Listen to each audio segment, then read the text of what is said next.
Hold on. All right, it's nice to be back.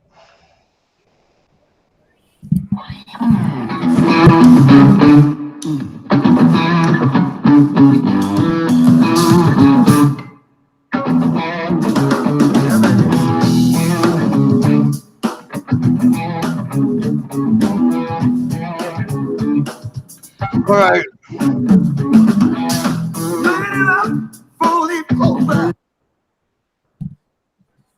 It's working now, isn't it?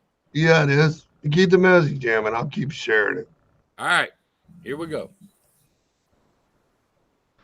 We are back. Sound. Can't stop this feeling I feel all over.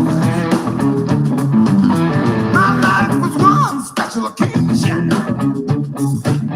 till I slipped into the situation. Oh, oh, oh, standing on shaky ground. Ever since you put me down,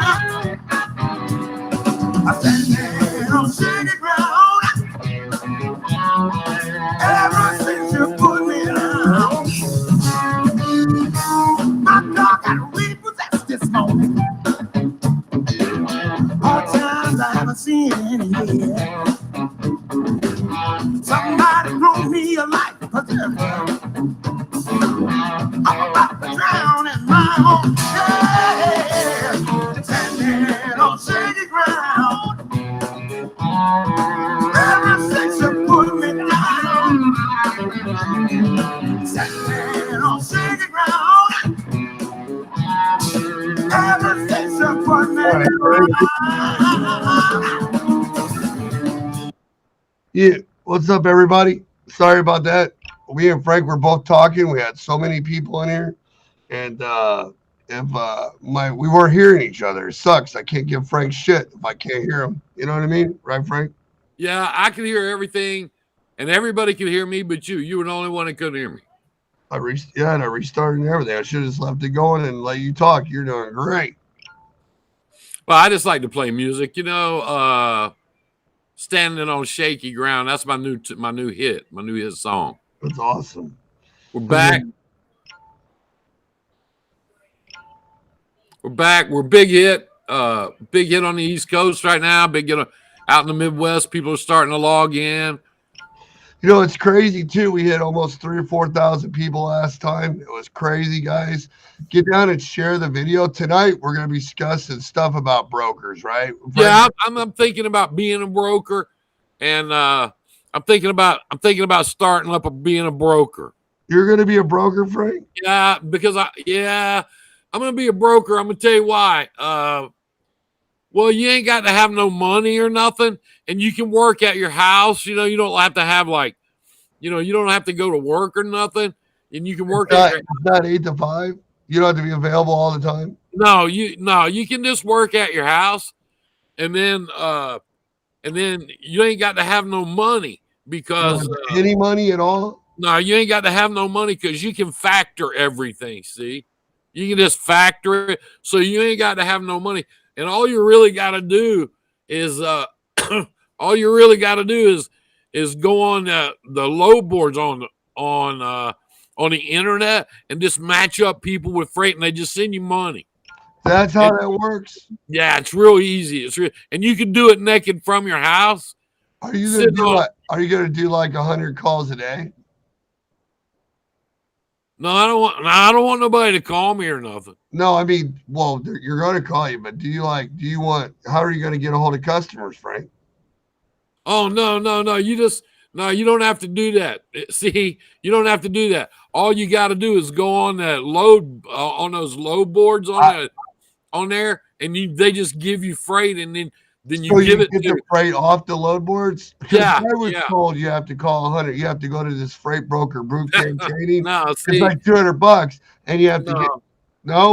No, you can get all the information you need to be a broker because I already did that on YouTube. It don't cost nothing. You ain't got to pay nobody nothing. You ain't got to go to some school or some shit like that. What? Yeah, it's all right there on YouTube. It's free. But how are you going to get customers, Frank? I mean, are you going to? How are you? I mean, are you going to do like what are you going to just walk in and say hi? I'm Frank. Boom, with the Titan hat on. No, you send them a email. You just send them an email and you say, hi, my name is Frank. I'm a Titan fan. We're going to beat the Bengals tomorrow by 13 points. And I like to haul your freight. So here's my phone number. And you just call me up and give me your freight. And then I'll put it on these electric load boards in. And then the truck drivers will call me up. Well, what if they don't call you up, Frank? No, they do though. They do. Well, when they call you, what do you say? You just tell them, you go, yeah, I got that load, and see, like if they give you the load for like $200, then you give it to the truck driver for $100, then you make $100, man, $100. A whole $100. Yeah, you can make that. You can make $100 in like 10 minutes, man. 10 minutes. It's a lot better than. What would you call the customers? Like, how do you get the loads? Like, what do they do? Oh, you just send them an email. People on the internet see Shaggy. That's what you don't understand, okay? People on the internet, they will give you lists of people. You can send them like $75, and they will send you lists of all these people. And all you do is send them an email. That's it. That's all you got to do. But Frank, whenever you call these people, right? Yeah. Man, we got, why is your truth broke down? I need the place where they are broken down at, and I need a receipt for their repair. Or, Mr. Broker, you're paying for my truck to be fixed. What do you do with that, Frank? With what? I don't know. With what? With Steven said, why is your truck broke down? I need a place where they're broken down, and I need a receipt for their repair. Or, my broker, you're paying for a truck to be fixed. Was it? Yeah, we don't fix no trucks. We're a broker.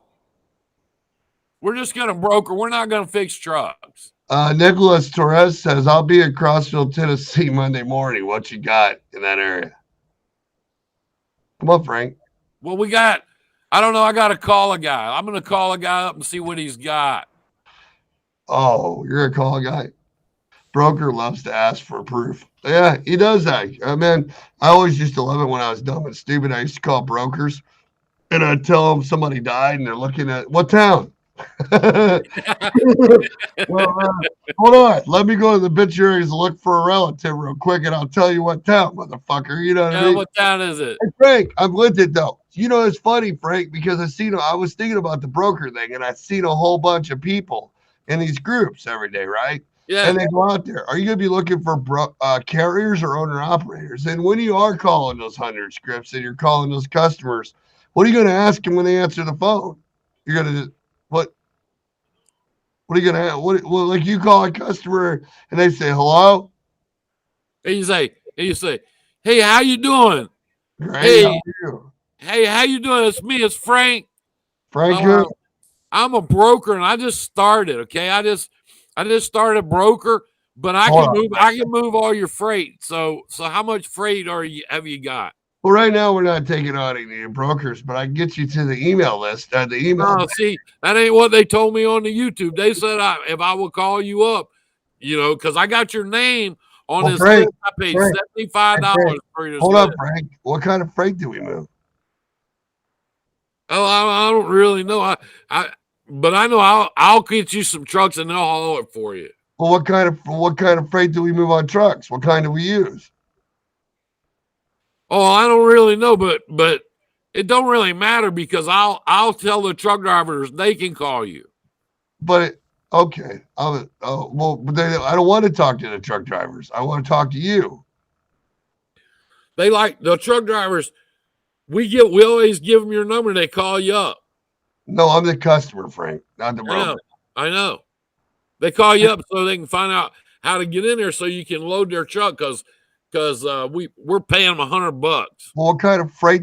How are you paying them $100 when you don't even know what I'm paying, Frank? Because I'm going to charge. See, I'm going to charge you $200. See, then I'm going to pay them. Frank, do you know what kind of brokers we work with already?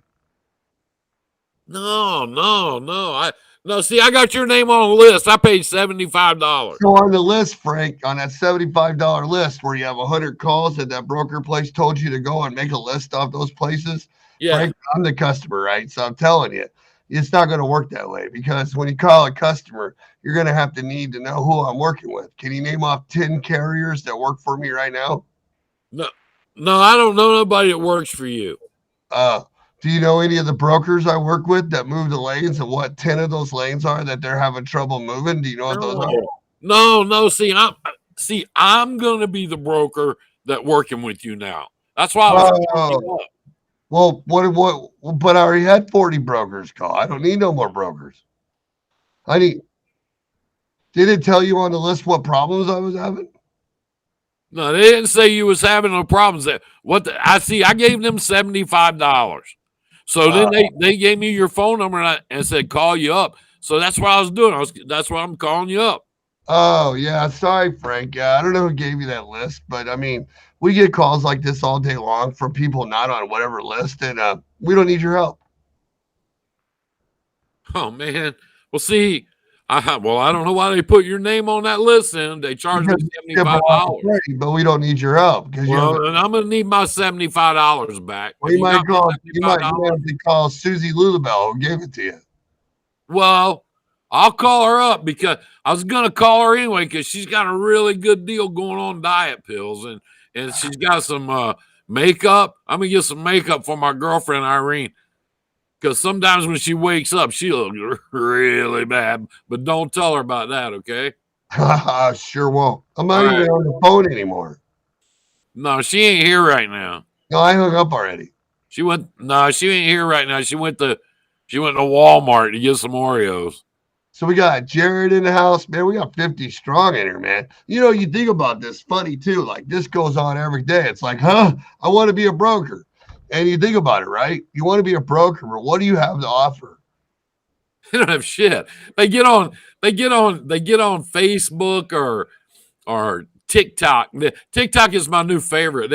There's a bunch of truck drivers on there and they're mad at everybody all the time. I call them the TikTok truckers. They get on there, but all these people are on there telling them, I say, why do you want to be a broker? What makes you think you can be a broker? And they'll go, well, my cousin Earl, he had a truck back in 1973, and he said I'd be a really, really good broker. I could work from home and make $1,000 a day easy.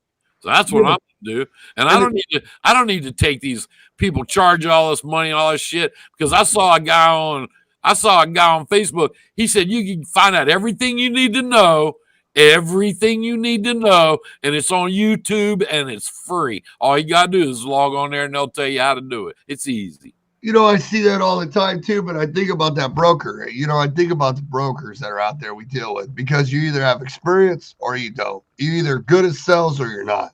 And everybody thinks because they worked a telemarketing job, you know, I got a list of stuff. You know, Frank, it's great that we started off like that because I want to be a broker. Because Frank beat me to it because I took Frank's broker training and I got my certificate just for this show. Isn't it cool? And it's signed by Melissa and it's signed by Bob Best. And Bob Best is on it. Yeah. I'm approved by the United States Freight Broker Organization. I'm a broker now. Yeah.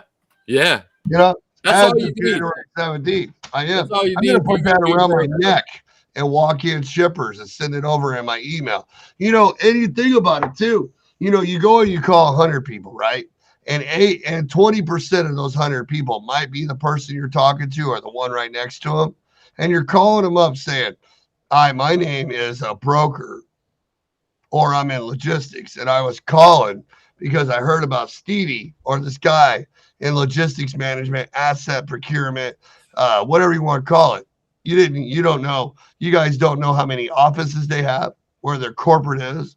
You don't even know their volume. Dude, we go through these fucking groups all the fucking time and listen to people, me and Frank, that want to be brokers. They're 1, 2, 3 truck companies that want to be a broker because they want the rates that brokers are getting. They don't have a clue.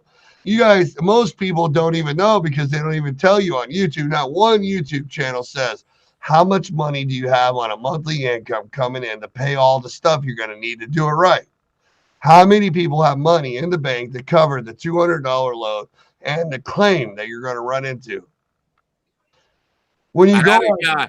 I had a guy. He got on one of my shows. I don't know how. I don't know how he did. Him and his wife. This is the truth. This was happened 2 weeks ago. And he got on one of my shows and he heard me talking about brokers and and he heard all this stuff. And somehow I don't know how he did it, but he got my phone number and he called me up. His wife called me up and she said, "I got a problem. I need your help." I said, "Well, okay, I'm glad to help. What can I do?" She said, "Well, we got a truck and he's at this place and they won't unload him.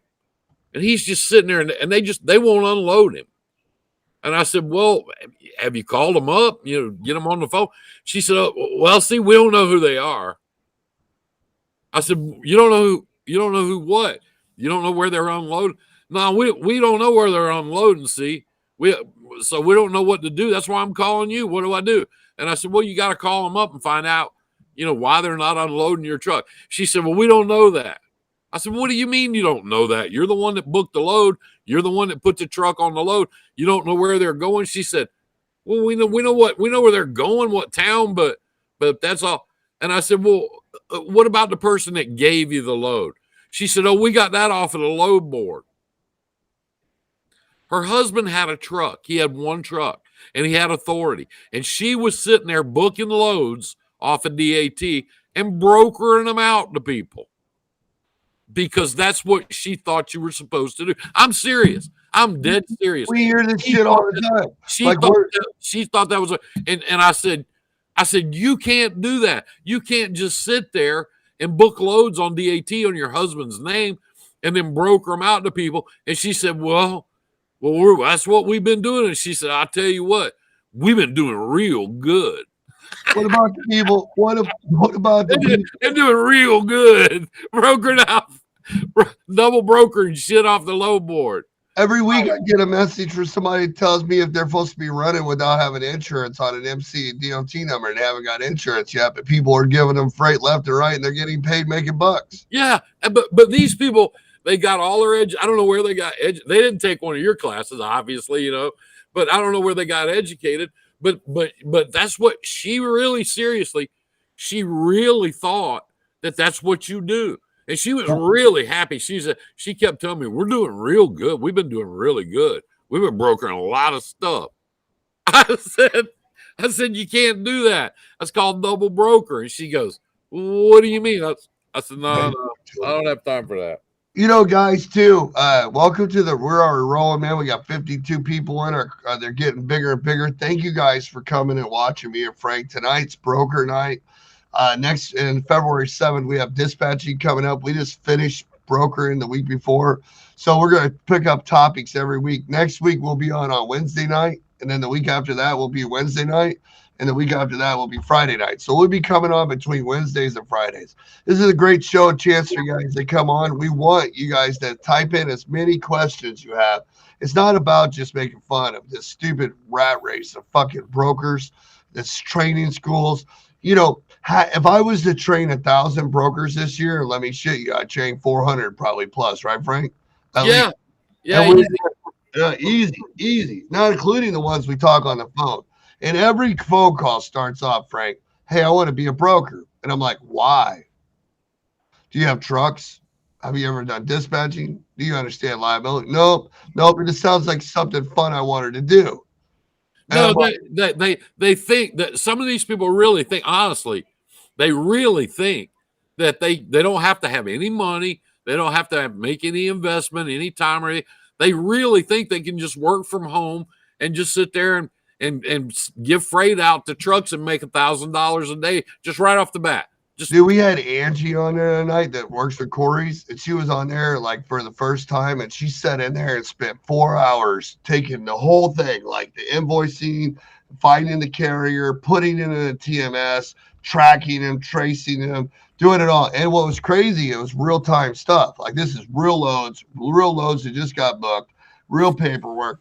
And these people were just amazed at all the work that goes involved. And when she was sitting there telling them, if you don't have relationships, about the phone calls she had to make to get these customers freight covered and how much time they spent going back and forth and how easy a little mistake is in there, what would $1,000 lost do to people? What would $1,000 do to most people? And before You we know, back to questions, it- go ahead. I mean, if you're working at Lowe's or, if you're working at some burger joint or you're working a job by the hour, 12, 15 bucks an hour, somebody calls you up and says, you could be working from home and make $2,000 a week easy. Easy. You're not even gonna make money for 6 months. We have 3 You're or not 4. going to make any money. We have 3 carrier or brokers right now that we train that are at 6 months right now, right? Yeah. And they're at 100 credit score, and Yeah. all 3 have moved over $500,000 worth of freight Yeah. in the first 6 months. Seriously, one is at $1 million. You asked a question yesterday on your page. You said, what's the biggest problem? What is the one thing that causes brokers to fail? What's the one thing? And I put an answer on there. Several people did, but my answer was ignorance of the industry. They don't understand. They don't understand the industry. It's they like don't know what they're doing. Every day, somebody calls me at least 3 times a day, Frank, and they say, "I'm calling customers, and all they ask is for ass hats." What's that word? Ass hats. I'm like, well, if you don't know how to talk to truckers, that's what you feel like when you fucking call them. Ass hat. You're You know fucking what I mean? idiot. That's what you're an ass hat. You know what I mean? You feel like an ass hat because you're like, if you're not educated in what the customer does, how the fuck are you going to get the carrier to trust you to haul for you when you ain't got no fucking credit? Because 90% of the people use factory companies, and the first thing they do is go and credit check your ass, right? No matter, unless it's a lane coming out of Florida going to the Midwest or back to California, or it's in the Midwest going back to fucking California, or it's somewhere special. No one's going to fucking call you. And you're only going to get, like, people call me over there like, Shaggy, I can't sell, right? I'm having trouble selling. And I'm like, God only gifts so many people the gift of bullshit, right? Sell. Seriously. The rest of the people have to figure out how to work at it. Unfortunately, just because you did telemarketing or you did this or you did that doesn't mean you can sell. Most people can't. They can't think fast enough. They can't time management. Just look at yourself right now, half the people that are in there. You don't know time management. You can't diversify. It's like impossible for a lot of people to do it because no one's doing it. You guys leave residuals on the table. You leave networking on the table. Half you motherfuckers don't even have customers before you start. Half you guys don't have 100 or even have customers before you even get your authority active. You wait to the last minute. All these people call us, Frank, they're like, why can't I sell? You're like, give me the list of the 100 customers you have. I'll take the top 10, right, Frank? Oh, yeah. Oh, yeah. And we go, okay, so you got a customer right there. It's Muncie Gold, Red Gold, out of Muncie, Indiana. They got 2 locations. How many locations do they have? How much volume do they do? How many brokers or carriers do they work with? Name, when you call that customer, give me 20 lanes that they have right now that trucks aren't filling because brokers are posting them all the time. But before the brokers post them all the time, do they use the brokers, Frank, because they have too much freight?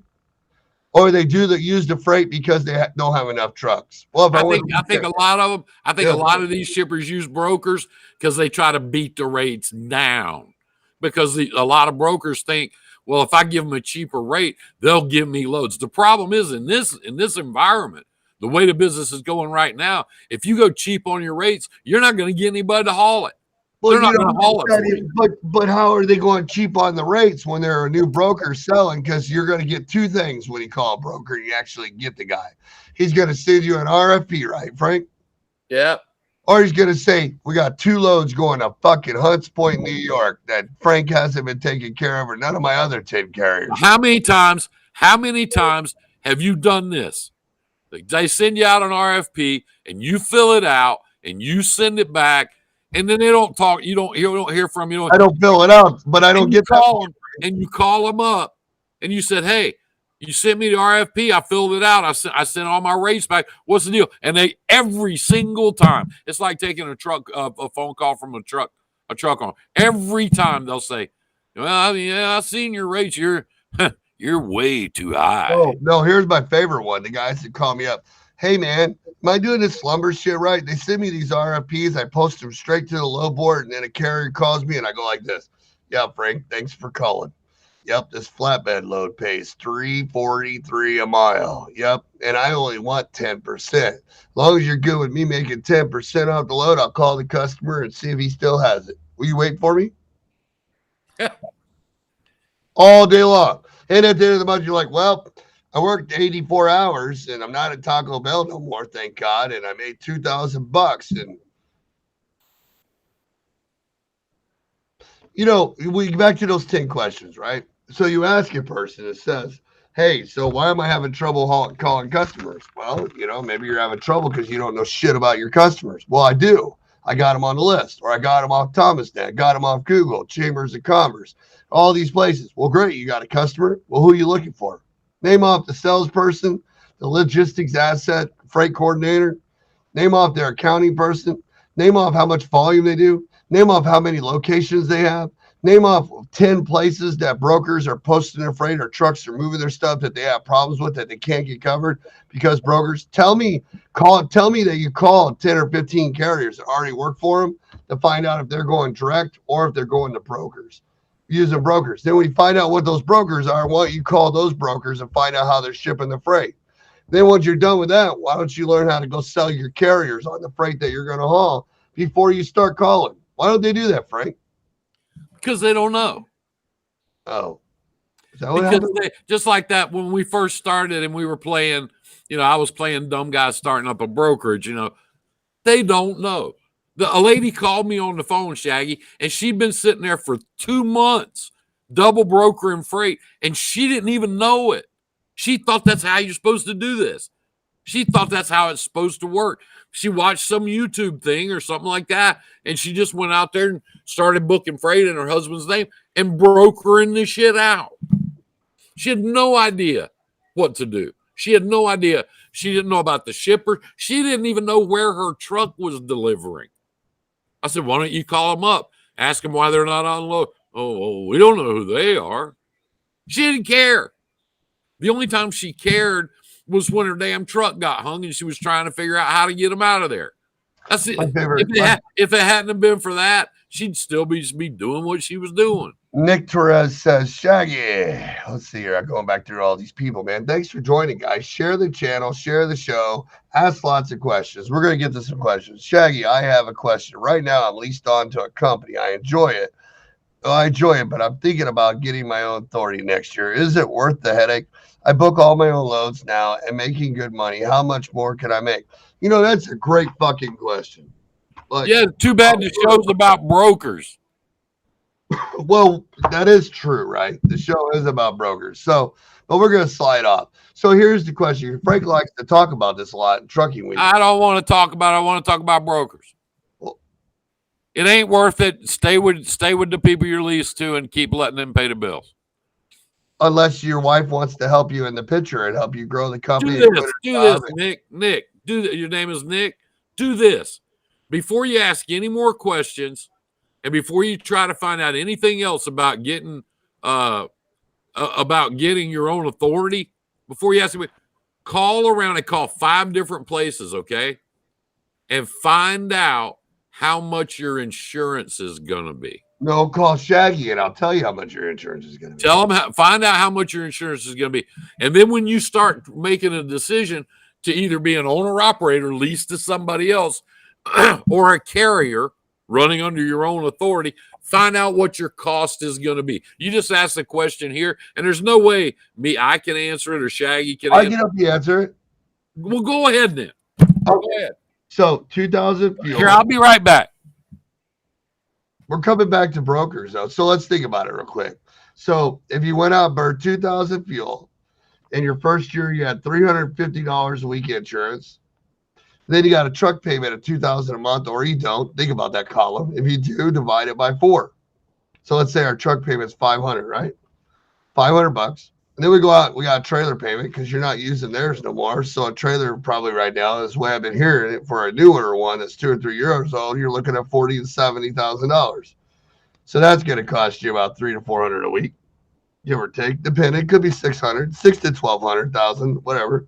So let's say your trailer payment is $300 a week.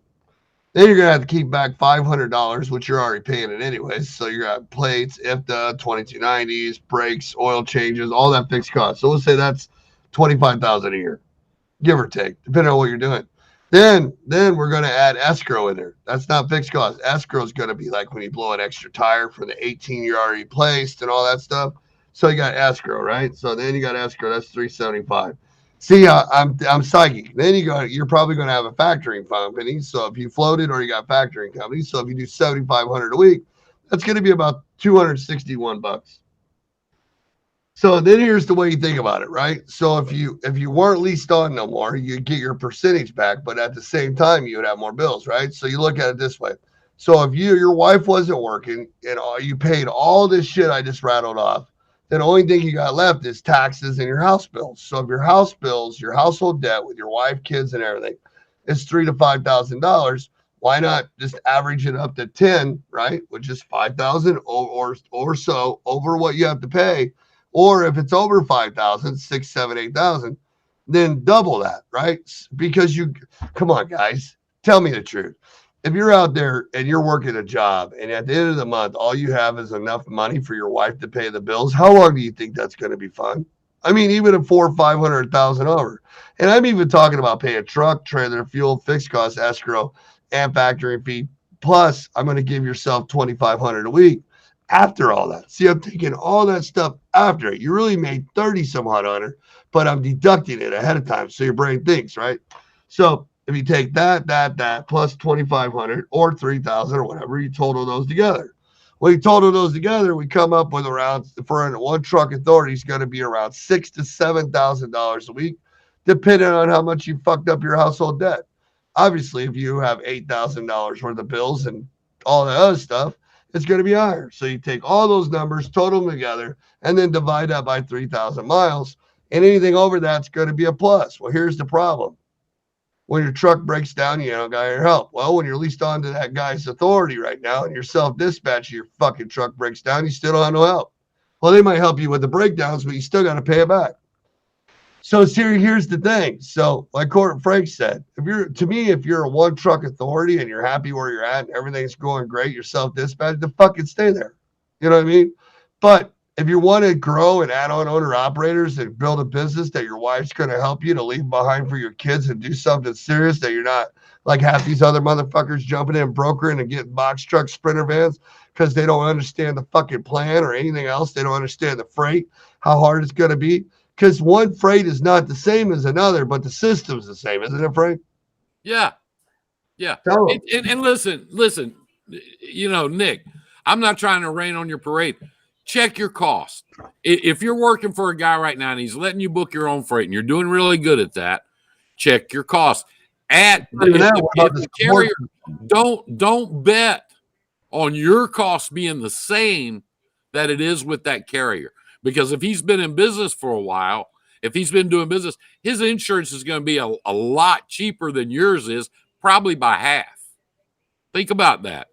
I always tell people, if you're going to make that jump, draw a line down the middle of a piece of paper, put assets on one side, liabilities on the other. When you get to the bottom of the page, if it makes you more money and you can do the work, because now instead of wearing 2 hats, you wear 5. Well, wear 5.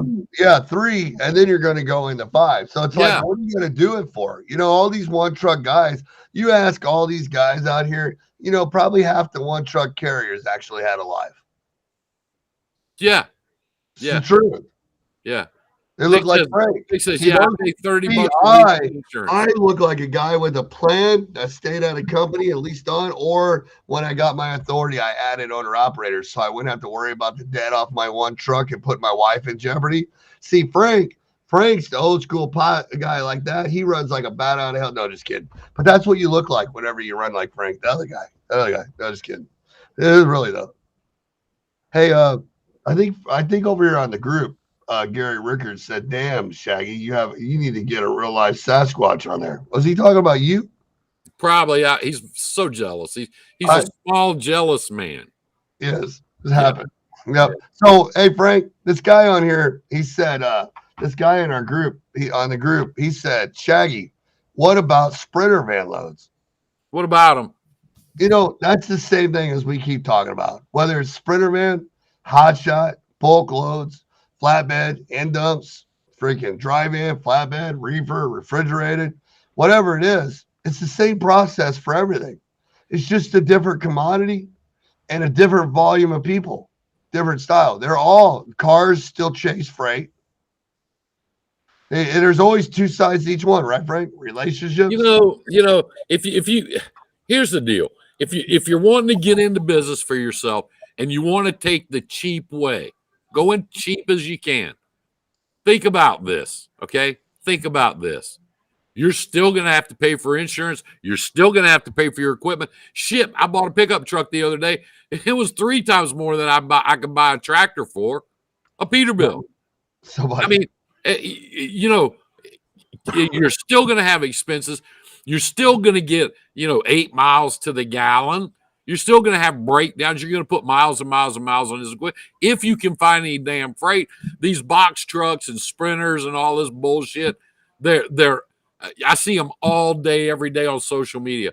Yeah, I got a box truck in Paducah, Kentucky. Has anybody got any loads over? They'll call me up. Hey, have you got any fucking loads over here in Paducah, Kentucky for our box truck?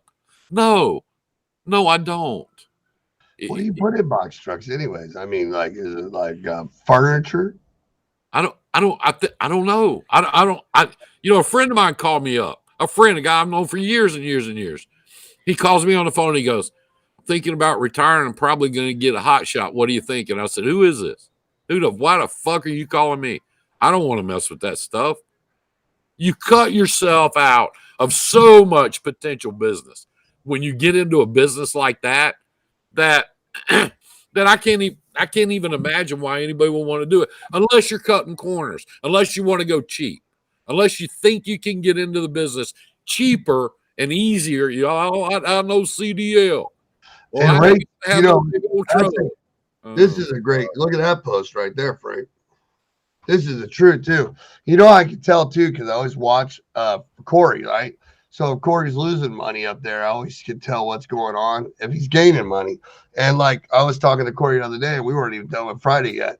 And when I see Corey pull in 26, 25, 20, and 30,000 profit in 1 week as a broker, that tells me stupidity's at its high, right? Oh yeah. Yeah. When I first started following you, Shaggy, you were more positive. But the more training you have started to do, you have become sour. You started out and have done it all, but now you are a dispatcher killer, but accepted my money for several training courses on dispatching. I'm confused about what you're really trying to do for all us in the industry. Who is that? That's Anthony Martin. So, that's funny because Anthony says I'm a buzz killer, Frank, because I know that whenever Anthony took my class, he started out as a dispatching, right? And I still teach dispatching, but unfortunately, after you take as many fucking calls as I take from carriers that are fucking double brokered on, they're fucking ran in the ground by dispatchers that don't do it right, you can be as confused as a motherfucker as all you want. I don't want to trade dispatcher services no more. I think if you're a dispatcher and you got all the balls in the world, go open a fucking trucking company and do it yourself. I mean, literally, it's fucking $3,000. And it is kind of sour. I have done all kinds of stuff. I know what it's like to run 70 dispatch trucks at one time. It's fucking horrible. Let me answer that question. When you first started, you were more positive. We're positive. Oh, we're totally positive. We really and truly, honest, if I didn't believe this, I wouldn't be here. Okay? We really and truly believe that you can make it in this business. We really and truly believe that you can you can build a long-term business, a sustainable business. What we're running into, but what we talk about all night, every night, what we run into is people that are trying to take shortcuts, or people that are trying to do it the easy way, or people that just plain don't know what they're doing. But they think they do. And that's tell them the truth. When the motherfucker took my class, it was about dispatching. I just gave him a little extra shit. So now he's all butthurt because I spent a few extra hours showing him how to actually build his fucking dispatching business. And then he's mad because I want to protect my brokers and carriers, because if a dispatcher had any fucking balls at all, he would spend like fucking $3,000 or $4,000 while he's sitting there sucking the nuts off of fucking hot shots and fucking sprinter vans and power only and doing packets all day, all charging a percentage because you're making a couple hundred more bucks than you were before, but you're ruining trucking companies. Because if you were smart, you would make $50,000 to $100,000 not dispatching. You'd go and open an authority and put on owner operators and do this twice as less work and make more money. but we don't. And be doing it legally.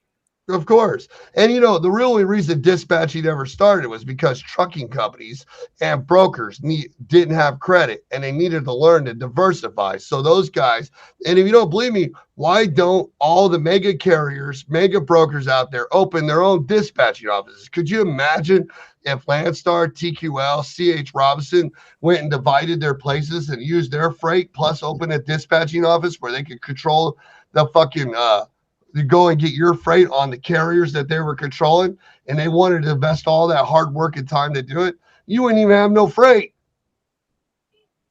They would go after all of it. They would control it.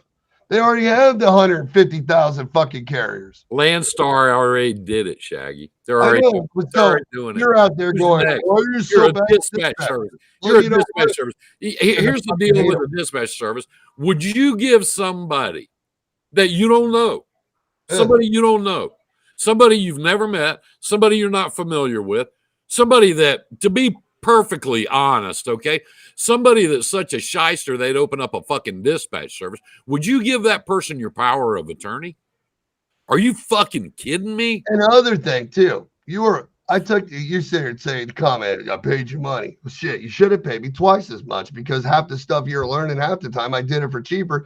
And number two, the stuff that you got about maps, seasons, lanes, building, and how to find clients and extra work, I didn't charge you for those calls. And I took a lot of time and I answer the phone all the time. So, my opinion, whether I want to protect my fucking carriers and I want to protect brokers, everybody's allowed to get saved, right? You get that's my only question, and I'll ask no more questions. I think people that own trucks ought to learn how to do it themselves or become a broker and do it legitimately. Follow the law, follow the rules, do it right, so you don't end up, because what happens is if there's a wreck or if there's a claim or if anything happens, these dispatch services will go, yeah, I ain't got nothing to do with that. You need to call a guy. Like, think about it, really, right? Think about it. Let's talk about this since we're talking about it. So Anthony Barnes calls up and says, yeah, man, I'm the baddest motherfucking dispatcher around. I'll keep you moving. I'll do your paperwork. I'll do your invoice and all that stuff, right? And, since he wants to pick on me, so he calls up. This guy's sitting at his house. Oh, yeah, he's protected his family. I get it. If he was smart, he'd open a trucking company. But he's protected his family, but he's trying to protect yours, but his comes up first. So you guys all think you need dispatchers. Let me tell you, you go to DAT right now and you buy a subscription. And when you go sign up for a subscription, it says, are you a dispatcher or are you a carrier? If you're a carrier, put your NC number. Okay, you're a carrier. You're 30 days away from activating your authority. So what you do is you go and you put Indianapolis in Indianapolis or the town you live in. Now, okay, I get it. You're not active yet. I got it. Okay. So you go and post your truck for 30 days out on that load board. And you do this before you start. So people like Frank, when they need help, and Frank Jr. and all these brokers will call you. And when they call you, you're going to post with direction. That means you go from Indy to Indy or Indy to St. Louis, and you start building a plan. They call you. You say, great, I was calling about the lane. They called you. You listen to what they tell you, and then you start networking. You find out how long you have to be in business. They called you. You start building these lanes before you start. And then you go and pick up a fucking phone calls and call a customer. So then your authority, Frank, goes active, right? On the 21st day, you get the call, you're active. So then you're going to have another week or two that you're not active yet because you have to get your IRP, your FDA, your plates. So during the day, I've actually taken the time and see how many packets I can do in 2 days all day long. And you can really go back and do about 100 packets. It takes about 5 minutes. You know what the coolest part is? How long does it take you fuckers to text your wife while your foot's on your dash or you're sitting there with your big ass sitting in a chair driving down the road, hiding your phone down going, I'm not texting. Yeah, babe, I'll be around. Oh, yeah, what's up, Jimmy? And you're talking on your Bluetooth. About that same fucking time, if you take your MC Authority insurance in your fucking email before you leave the house, if you are already set up with them, I mean, is it really that hard on DocuSign to say enter, sign like this? Here, I'll show you. It goes like this. You get it? You have your phone while you're driving, and you go click, click, click, click. You're like, but then I got to negotiate. I don't like doing that. Well, if you don't like negotiate talking to people, why the fuck did you get your authority? So now you're out there and you're like, well, I like it better when Anthony calls me to negotiate. You're like, okay, so what's Anthony call you, Frank, when he calls? Hey, Frank. Yeah, I got this load. I found it for you. I worked all morning on it. It's your rate. It's like you want it. Picks up 8 to 4, delivers 8 to 4, and it's 15,000 pounds. And it weighs this much, and they're paying this much. I tried to get more. What is the difference when you call me, Frank, or Frank calls me? Isn't that the same fucking questions? Isn't that the same fucking questions, Frank? I don't know. I was checking around on the internet. If you want to go over to YouTube, there's some guys over there blowing smoke up people's ass. We ain't doing that here. So because a guy decides that he don't want to ruin his precious carriers and he don't want to mess up the brokers, he wants to teach them the right way to do the work, right? Yeah. We're not allowed to change, right? Well, we don't really give a fuck. See, what you do is you go and you unlike my page and you leave my group and you get the fuck out. Pretty simple. That irritates me. I hate it. Jason Husky talks about that shit because he gets all confused. There's totally a difference between a trucking company that builds a product in lanes and they go and service customers and they get those customers and they work hard to get them and they look at it and they're like, oh shit, Frank, my customer has more freight than I can handle and I need to help him with it. Oh, look. It's Mike Bavaro. What? Where? It's Mike. I don't call my friends on the phone ever. Fucking Mike Bavaro. And now he gets on here. I ain't heard from Mike Bavaro in like 3 years. He ain't called me in 3 years. And he gets on the internet on a Friday night. And what does he say? Frank, you need a haircut. God, thank God people won't God. Jesus. Thank God. Harley. Over here going, in March, I'm coming down there with the boys. And we're going to fuck up in March. And if you ain't got a Harley, you are not riding bitch with me. I know you want to do that, and it ain't happening. It ain't never going. Phone work. Here we go. I hear that a lot about you, too. You know, your phone works too, right? Yeah. Yeah, my phone works. Hey, so Harley don't ride. I call him up. I go, man, what's going on? Man, I'm so busy right now. I'm doing this mail. Oh, bring it, big boy. Especially when TQL keeps calling over and over. Yeah, over and over. So anyway, getting back to this thing, I don't want to get off on dispatch services because everybody's going to get mad. Everybody's going to get pissed off. You know, I don't want to be on dispatch services all night. And I have the right not to I'm going to say this about it, and then I'll just stop because I don't want to talk about it. All right? I don't want to either. I think if you're going to be a dispatch service, you need to get your authority, either broker or carrier, sign up for the whole meal deal, the whole 9 yards, and get into business or get the fuck out. That's what I think. I'm so tired. And if you don't like it, if that hurts your little feelings, if that makes you get upset, then go buy a goddamn midget truck and go out there and haul fucking pipe. Okay. I don't care. Fucking everybody's like so depressing. Well, then don't fucking watch me no more. Fuck off. Girl, you're my brother. You're my brother. I'm coming to Florida in March. We are gonna fuck up. I'm here to tell you. I sit here and think about half the people that call me and tell me how much they pay for other people's training all the time and stuff they don't. I love that. I love that. That's my favorite one. Well, I got on this guy on YouTube and he charged me $895 and he said he was going to teach me. He said he was going to teach me to do trucking and brokerage and government freight. And he was going to teach me how to get those government contracts for $800. And he said he could do it on 3 hours. But the crazy part is everybody that calls me, Frank, and we get a lot of calls, right? They're like, I want to be I'm a broker and I don't know what I'm doing. Well, what do you got going on? What kind of freight are you going after? Well, anything I got to move. Well, what kind? Like, are you going after a drive-in, open deck, refrigerated, power only, cars, household, end dump, crops? What are you going after? All of it, anything I can move. Okay, so who are you calling? Well, I've called 100 people for like the last 10 days. That's what they told me in my class. You just keep calling. Well, what are you saying? My name is Sally, and I'm a broker, and I thank you for answering the phone. I really appreciate that. I would like to move your freight to help you with your problems. Well, what are my problems? Well, I don't know. That's why I called you. Well, you don't get that far because they hang up on you when you mention the word broker. Or they get you to the email list, right? And then you get on the email list and you're emailing them. I love this. I had 5 people last week call me. They're like, man, I ain't getting no responses on my emails. Well, would you send them an email? Hi, my name is Shaggy, and I'm with a brokerage. And I would love to be able to help you avail. No, I am not a TQL guy. I am always available in my underwear waiting for you with a cell phone with your name on it. I am always there.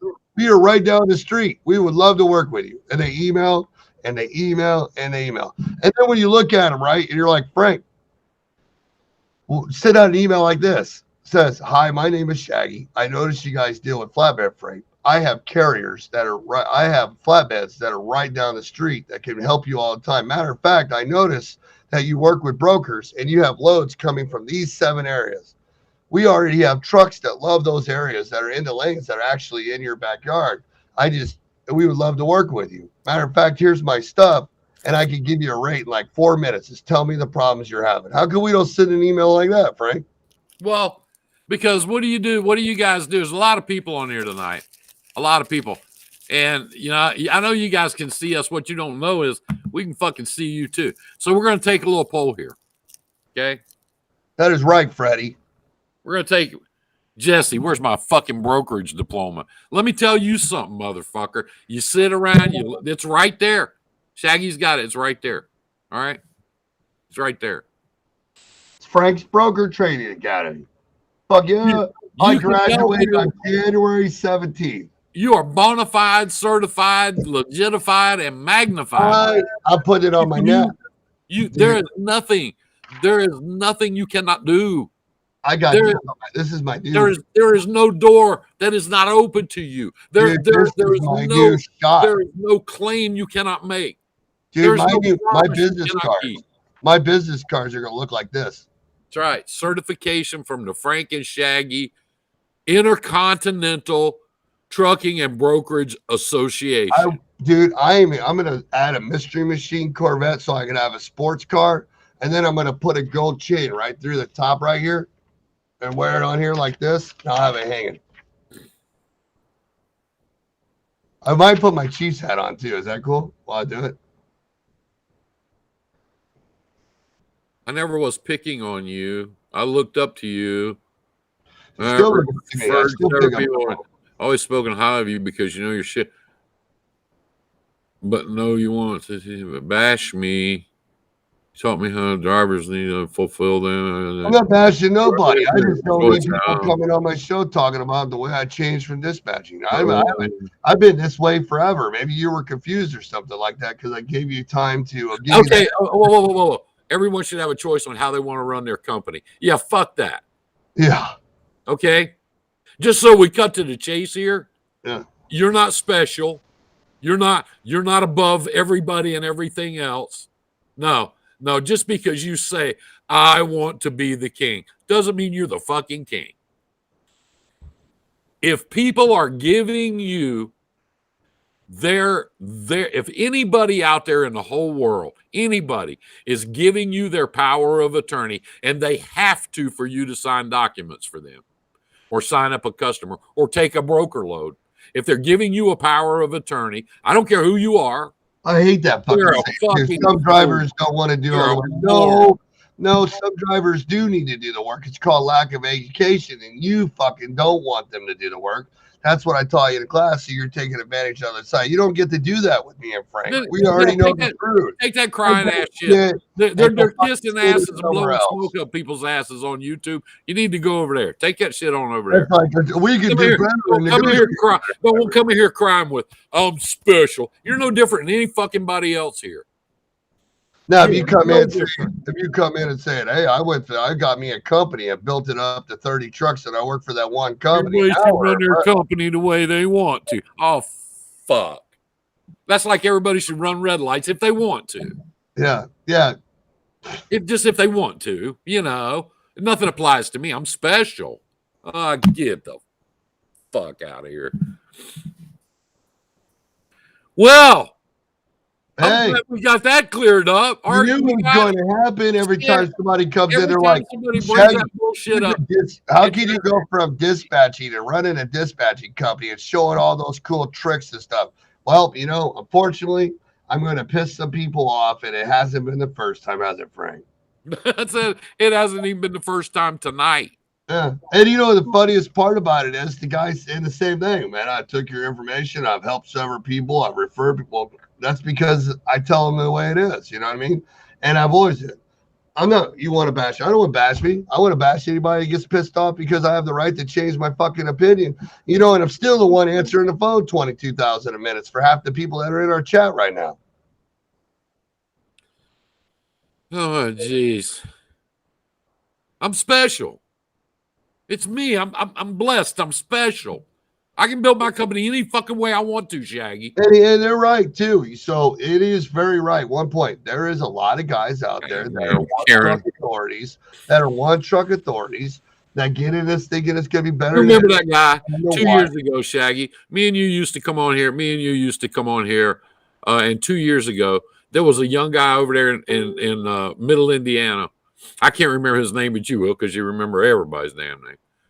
He had one truck. And the first night he came on our show, we were doing one of these shows just like this. And he said, I've only got one truck. There's no way I can get a customer. Nobody's going to talk to me. Yeah. I know who that is. Let me think of it. Keep going. There's no way. I've only got one truck. Nobody will talk to me. And both of us, Shaggy, said, wait a minute. People love you guys with one truck. You're the guy they want to talk to. You're the one. He's got 5 trucks now. He pulls for a co-op in Columbus, Indiana. And they keep him busy. And that was 2 years ago. He started with one truck. He's running 5. He's making a killing. His drivers are happy. You know what's amazing? I got hotshot people that call me in. I've been doing work with them. Years old. Dude, I got hotshot people. Jennifer Glover, you know, from the group, Crystal, that posted recently, that was asking questions in our group. I was doing some work with them, and she's a go-getter. And it's funny because I hooked her up with e-carrier check, right? And showed her how she could look up the carriers and see what that were hot shots and be able to find the customers or the brokers that they're hauling for, right? And as soon as you make these calls, you start looking at these customers because it itemizes it straight down the hotshot type customers, right? Because you see the carriers. It's amazing. She sent me a text later and said the first call that they did, they got a customer. Yeah. One truck. This kid, I say kid because he's 24 years old when he called. He's 27 now. He's 27. He's running 5 trucks. Okay. And he called the other day. He was on one of our shows. And we said, dude, you're talking about you doing? And he goes, Indiana. You're talking about the kid in Ohio. Yeah. That kid. He's got the automotive accounts dedicated. Yeah. Remember because he did an interview with us where he told us where he had his training and they parked right on the scale. And he lost his company. This kid was a firm believer of one of those 18-year-olds. Frank was just talking about that got his license. But then he did it before you get turned 21. You know what I mean? So like you're in that permit mode. It was fucking hilarious. He pulled right on a scale with a trainee driver. They weren't supposed to. Remember, he almost lost it all, right? Yeah. Then he waited out the 6 months of hell, came back in, he listened to us. We talked on that show that night where he's on there. And I can't even remember his name right now. He's in Toledo. He's the farmer. He's the farmer. He does hay and everything. He just got married, remember? Yeah, and the deal with let me tell you about this guy. He could sit in here with us and teach a class. Oh yeah. Yeah. I mean, that guy. You gotta look up his phone. The way he started out with us, the first thing he said was, "Oh shit, I've only got one truck and nobody's gonna talk to me." Dude. Look at Jared, man. I forgot. Look, Jared that always comments in, the one with the lease agreement stuff. 23 with 6. He's our student. Growing like crazy. We're helping him every day. It's amazing what this group's been able to do for people. Yeah. Even though we still love Anthony because Anthony will call us tomorrow and I'll still help him. He'll get over it. I failed at Truckly Batty. Shaggy told me where I went wrong and taught me how to do dispatching. I'm doing very well in it now. Shaggy's trying. Yeah, but we're not even mad at you. We don't even care. We're not even mad at you. Bullshit. You just opened up the comment. You just opened up the comment. Yeah, some more bullshit. Don't try that fucking pivot. I'm not giving him brownie points. I'm just telling him he opened up the butt weapon when he. No. That's what I'm talking about. Come here now wants to go on this pivot. I'm a wonderful man. Now you started out bashing and fucking crooked. Don't He don't came do that. on, dude. He's the same dude that Just came say on our it. show a Just couple say weeks it. ago. You want to go I look in the just say this because I say this all the time. Ask Mike Bavero. Ask my son. He's on here. I say it all the time. I'm gonna do my shit like this, and if you don't like it, fuck you. I don't care. You know, that's funny. Did you know that Nicholas is talking about 3 or 4 people have called me and said that Kevin Rutherford's been talking about me and our show and different things, you know? That's kind of crazy. The only reason Kevin Rutherford talking about you is he thinks he can skin you out of some damn money, Well, I'm sure or sell you a goddamn George Foreman dude, grill. it is nice that we're popular, that people bring us up, isn't it? Yeah. I don't. Kevin Rutherford. That's all right. I'm need going to Kevin to get a motor built with his buddies in Yeah. PA instead of you.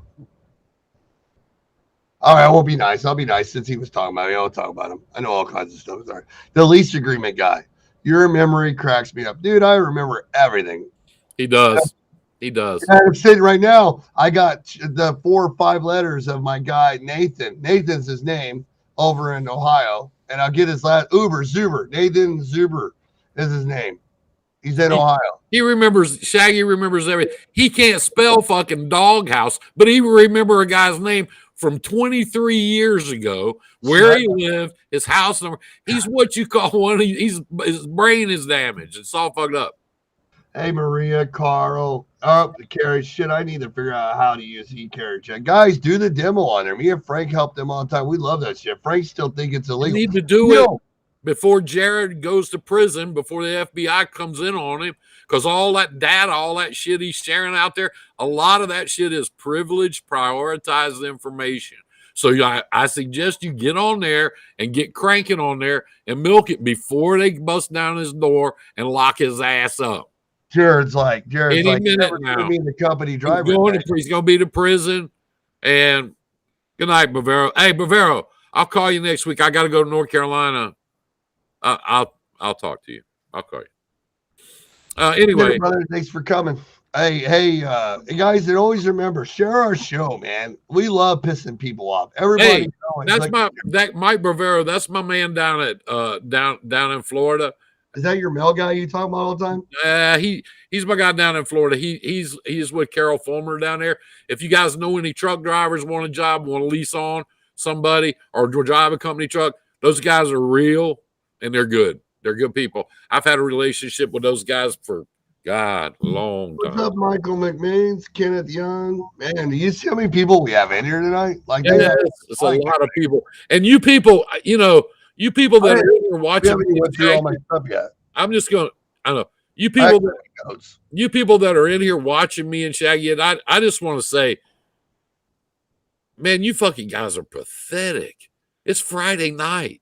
How come you ain't out partying and hanging out? Because they're fucking trucking companies that are worn out all week. I found out a long time ago that the people that listen to me and Shaggy ain't got no women, and the women that listen to us, damn sure you ain't got no boyfriends or nothing. Be like, well, I guess I'll turn on over. But the bald head guy and the old fat dude with long hair.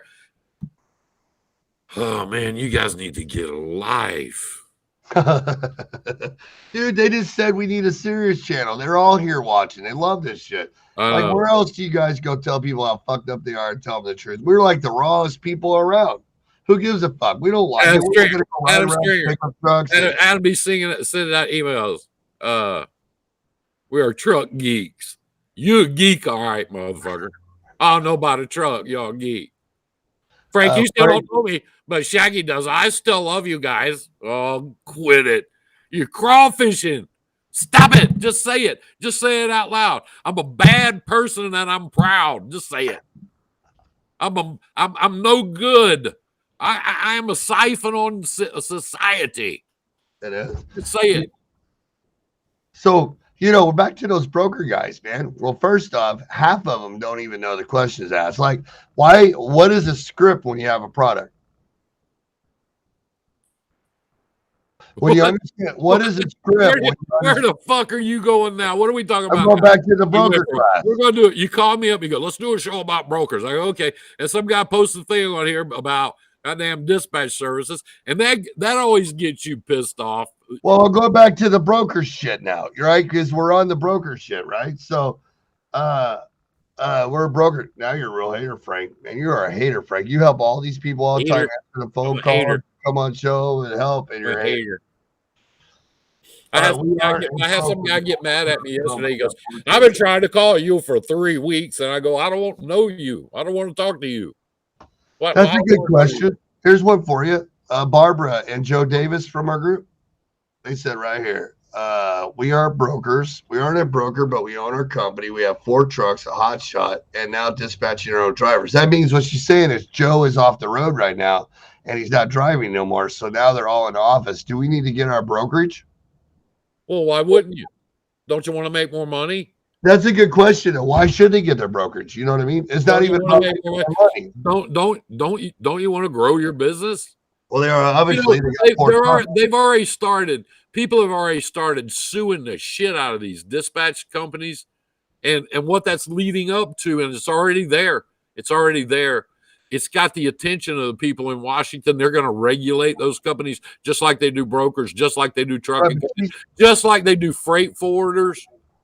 They're going to regulate them, and most of them will be gone anyway because once they figure out they can't sit their fat ass around in their boxer shorts and eat Doritos all day. And Right, but she's talking different. She's asking they're at 4 trucks and they're dispatching a hotshot, so that's 5. So eventually, what's going to happen, right, Frank? The broker boards are going to get old if they don't know that already, right? Oh yeah. So let's think about it. Let's stay on track. So when we go to our customer, they only have now. 5. Oh, wait a minute. Hold it. Oh, you want to stay on track? Yeah, I'm trying to, but Aaron pissed me off. He did that the other week when he came on. Somebody just walked in. I got to go talk to him. I'll be right back. All right, so I'll keep talking. Frank's gone. I'll keep talking. No, you keep talking. Keep talking. All right. Sad part is most dispatchers work from overseas. That's the funny thing because the new authority goes live today. They get, it's funny because they think this shit works. And obviously people are stupid in America. I don't know. Because I talk to people that get their authority every day. And they're like, man, did you know for the first 30 days of my authority, I get more phone calls from people that I can't even fucking understand on the phone. And then the ones I do understand, they don't even know what the fuck they're talking to. They call me up and say, yeah, my name's a dispatching service. Yep. And I'm calling you because I can book you freight. You're going to have trouble. No one will use you in 90 days. And you're going to have to get a factory company. I can make you $10,000 a week. Oh, yeah, I'll keep you running. All you got to do. Well, you own a trucking company? No, I drove. No, I have never drove. And they're running your company. They want to run your company. And if you can't communicate with them on the phone, what do you guys think is going to happen when they're building relationships or they have problems or stuff's going on? It's always great when they're giving you high power loads, but then if something happens, they run you in the wrong place. They're like, sorry. What's up, James Morrison? They're like, sorry. It's just like whenever you're a broker, like Nicholas and these guys are talking about, then you post a load going from Indianapolis to California. Fuck, the first 90 people, they suck. They're double broker and they're crap. They don't do anything. It's insane. You got to cipher through that. And have you ever looked at the load boards anymore? Have you ever taken the time to actually count the brokers that are posting on the boards and see who they really are? They either have no credit or they're in the top 35%. But it's funny. If you go to ecarriercheck.com and you look at Chicago or Dallas or Atlanta or Seattle, LA, Phoenix, or any of these guys, any of these places. What's up, Bo? What's up, Kenneth? There's my wife, Melissa. Hey, you look at these places. Do you know you have no idea how much freight's really moving those places because you take the time not to check? Like literally, we were on eCarrier Check the other day. And we see 7,000 different brokers with 2 years plus experience in Chicago within 50 miles. But you look at Dallas or Little Rock or Nashville or Oklahoma or Tulsa, places where the leverage is favoring the broker or the customer. But the problem is when you go to Dallas, you see 2,200 brokers in a 50-mile radius. That's freaking insane, right? That's a lot of brokers. Well, literally, if there's 1,200 loads posted on the load board, 70% of them are bullshit. They're posted, reposted, double brokered, triple posted. You guys ever take the time and understand that's what you're fucking dealing with? And that's the same thing like back to Barbara. Barbara was saying her and Joe got 4 trucks and a hotshot they're dispatching. Well, here's the problem. So Joe's got to have the authority in his name. Barbara needs to have it in her name, the brokerage in her name, because eventually you're going to go to a customer. And if you don't do enough research and find out which customers exactly work with your size of 4-truck carrier, and it will allow you to come in and grab 4 or 8 or 12 loads a week that you specially want, well, that's not how it works. What's going to happen is they're going to be like, yeah, we can give you those 4 lanes that you want if you even researched them yet. But the problem is we have more freight than 4 lanes. So now you're in a dilemma. Frank will tell you this. Now you're in a dilemma, right? Because you have to go. Half you guys, there's 50 people listening right now. And if you guys were brokers or you were a carrier, and you think back to when you started or the dispatching service you're using, if you landed a customer that paid $3 to $5 a mile for 52 weeks out of a year on a dedicated lane, would you broker that to yourself when you started? Fuck no, you wouldn't. There's no fucking way in hell. See, and so here's where true dispatching comes in, because now you have to make yourself more powerful than you are. So when you go to the customer, you have a choice. Are you going to give the customers is never the problem when you understand the product? It's going to be the trucks. What do you think, Frank? Is it the trucks? Learning the truck. I think dedicated freight's overrated because they always want you to do it cheapest. I would literally rather have 25 brokers in one town and 25 brokers in another town 3 miles away and do 1 to 2 loads a week every 5 days a week and go home during the week and on the weekend and work with 25 different brokers. I do 95% of my work in my company is dedicated. I do $21 million a year in revenue. So all you guys pissing on dedicated stuff can kiss my great big old Irish ass. See, I wasn't really right in the middle part. Right, but I'm not really like beating on dedicated. Because you don't know how to manage it. You don't know what to do with it. You don't know how to work it. It's not my fault that you haven't figured that shit out yet. And you think you gotta take that $3,800 load to New York to make a living. Oh, give me a break. I think dedicated's overrated. I got one for you. I was doing a call the other day, Frank, right?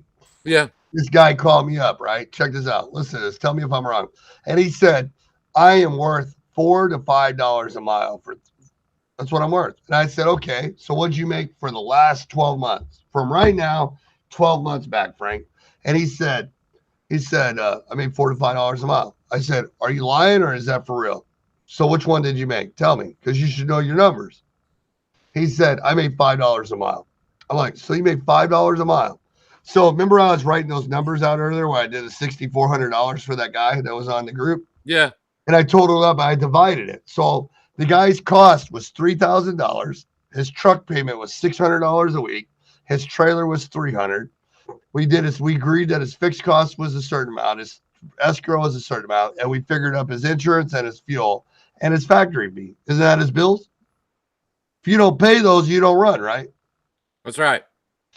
So we totaled those up and we came up to $64 something, and we figured his cost was like at $219 a mile. To double his household income, that means you're going to make him $10,000 a month. His bills were $3,000, that's $7,000, right? Over all your expenses. You take 7 times 10 months, that's $70,000. That's $84,000 at $219 a mile, or vice versa. We added another 80 cents a mile to it because we had rounded it up to 3. That gave him another $9,000 some odd dollars. It's like 80 cents times 2, so you're looking at, or 80 cents times 3, so you're 2,400 times 6, that's 8,000 plus 16, so that's 9,600. You take that times 10 plus 12, you're looking at another $120,000 at $3 a mile and 3,000 miles for the whole year. Well, his bills were $3,000. We took all his expenses out, so it left him with around $200,000 in the bank, right? For 50 weeks. This guy says he was doing $5 a mile. So his cost, the guy's cost average is $216.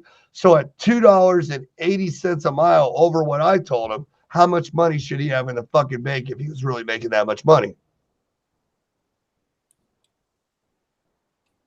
A lot.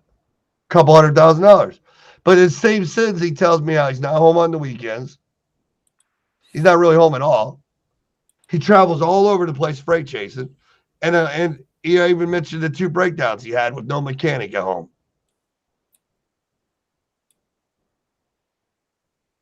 But the guy that ran a plan, like a bow tie on that map back there we talk about all the time where he had relationships, he did 3,000, 2,500, 3,000 miles a week, did $2 to $3 a mile, has a couple 100,000 in the bank, and he goes home every weekend, has stories to tell about it. There's always a truth to everybody's thing because numbers don't lie, right, Frank? They don't. They don't.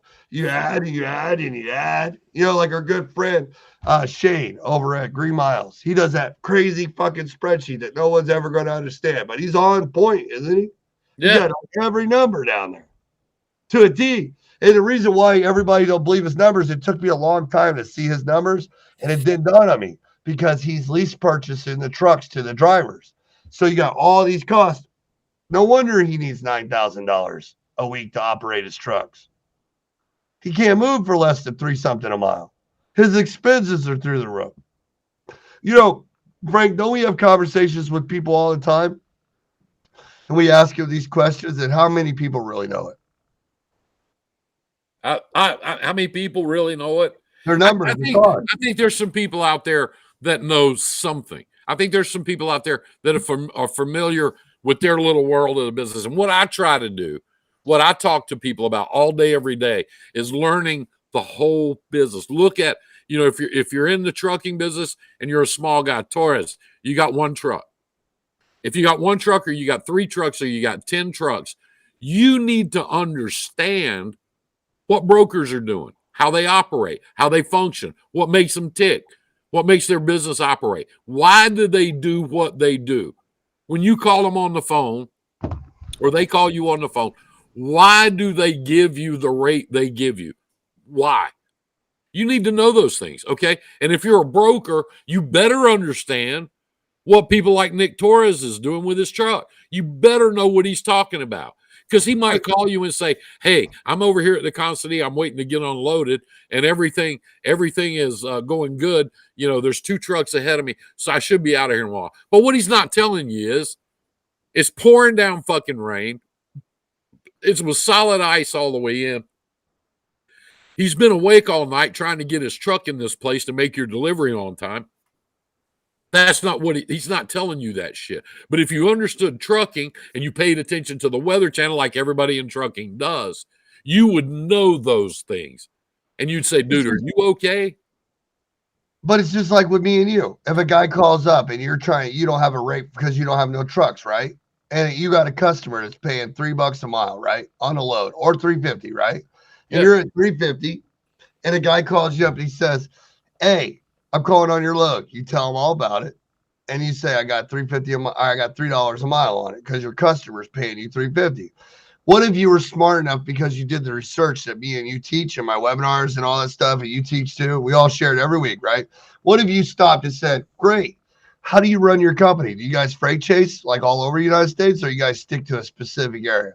That's a great question to ask. You're like, why do you ask that question? Because it tells me when he answers, it tells me if he's a freight chaser running sporadic, or if it tells me he's local. If he tells me he likes to stay local, he don't run all over the place, then I can ask him, well, on this load, how much is your car? Well, check this out. I'll ask him, are you a one truck authority, or do you have a driver in your truck? Or is this the owner operator with the driver? See, though, all 3 of those brackets tell me what this guy's really looking at that he needs.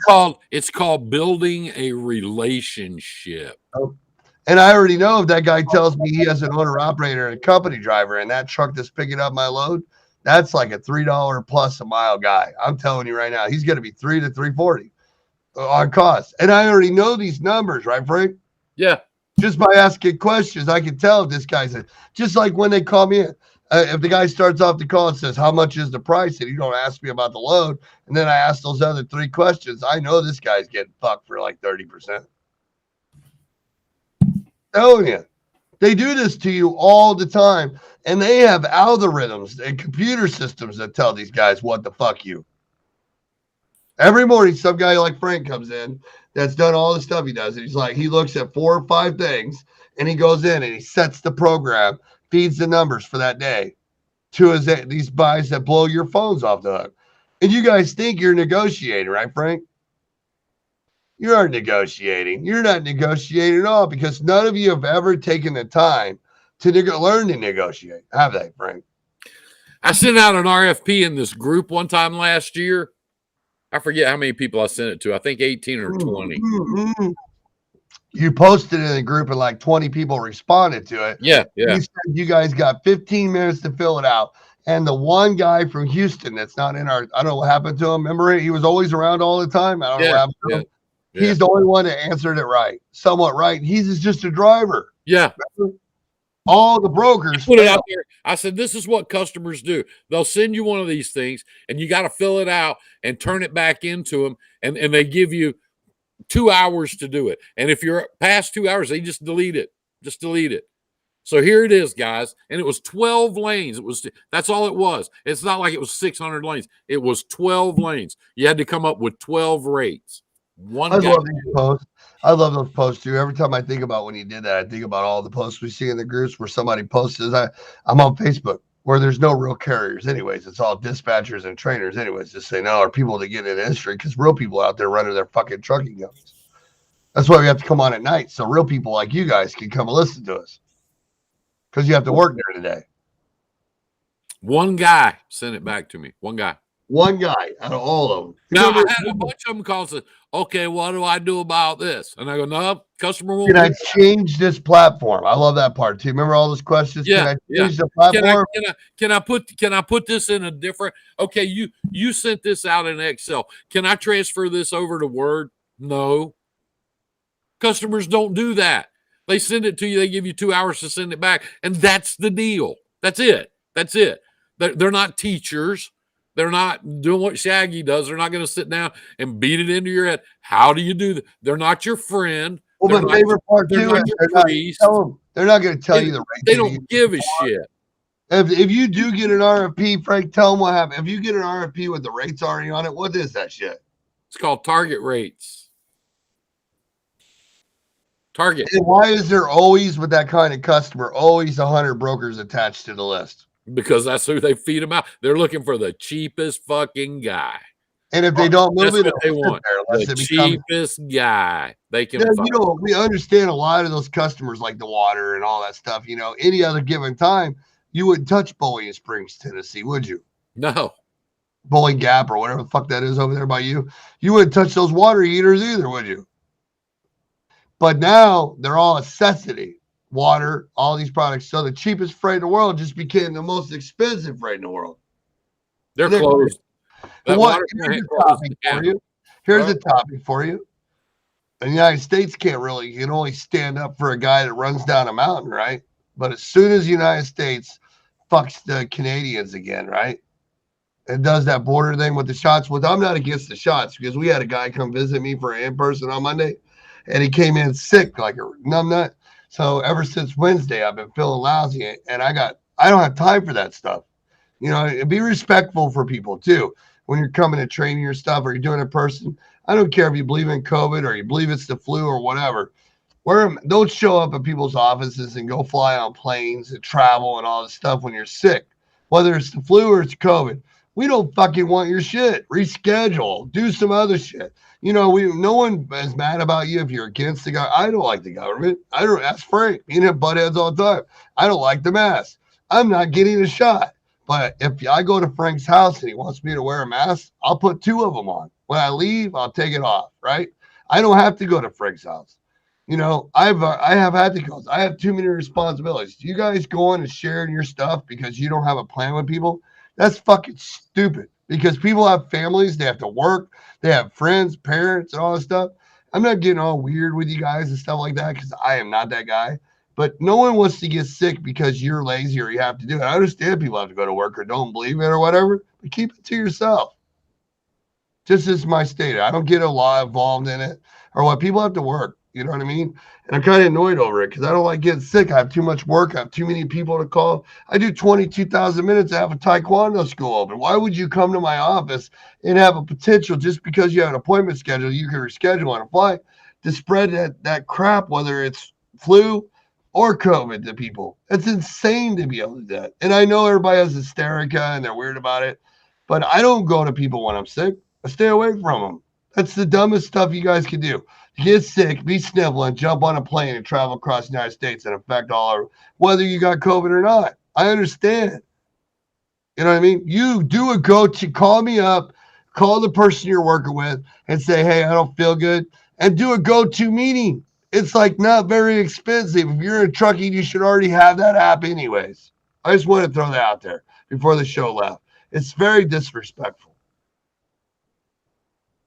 and rude. Don't you think so, Frank? Huh? Frank? Don't you think so, Frank? I don't know what you're talking about. I've been pissed off since they showed up sick in my office Monday. I think, yeah, I got the shot and the other shot and the booster. I don't care about the shot. It's the part whether you have the shot or not. Probably gonna go get another one because I got to tell you, man. Ever since I got that thing, man, I've been getting laid a lot. I don't know what that thing does, but Jesus Christ! I agree with Nick. My I'm like wife driving her crazy. Guys, I'm like the most. Ask Frank. I'm like the most. I don't get political. We're a group. I don't care if you're Democrat, Republican, or that other wing over there. I don't give a crap.